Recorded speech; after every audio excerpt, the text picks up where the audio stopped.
Hello YouTube, DVD of the Dead, or yeah, real DVD watchers. I'm filling in for Scotty Boy 292 because he had the work thing, you know. So yeah, I'm filling in for him, and I'm gonna do a review on Let the Right One In, which to me is one of the greatest vampire movies ever made, and one of the greatest horror movies of the decade, if not the greatest. But I haven't decided that yet, so yeah, Let the Right One In.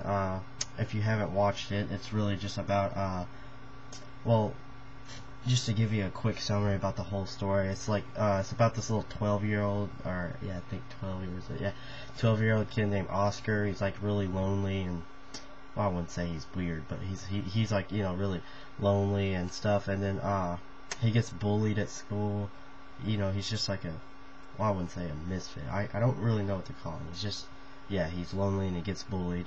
But one day, this guy and this little girl moves in like next door to him, and he kind of develops a friendship with the girl, which is her, and what you come to know that she's a vampire. And yeah, it's the whole story. The whole movie is really great. If you really want to see a really great vampire movie of this decade, I suggest you see this one. But I also want to see Thirst, which is a part 10 film. But yeah, Let the Right One In is a great movie. If you want to see a vampire movie that's not horrible like Twilight or Underworld, then yeah, see this. Because this, by the way, this is a Swedish vampire movie, and although it's Swedish, it's still great. When I thought of being a Swedish vampire movie, oh my god!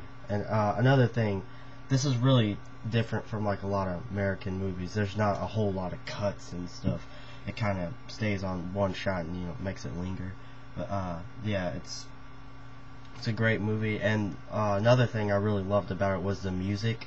The music would just come perfect, like with the you know, with the characters and stuff. Like, I was kind of wondering like why some scenes I was getting emotional but the reason I was getting emotional is because of the music. That's really what did it. But this movie is just groundbreaking. The first time I watched it, I was in love with it. But yeah, I'm still in love with it, and you just need to see this movie because and another thing, it is pretty the violence. If you want to know, yeah, it's really realistic. It's really a vampire movie, not like Twilight. Because there's one part where she walks in somewhere and blood starts gushing out of her eyeballs and stuff.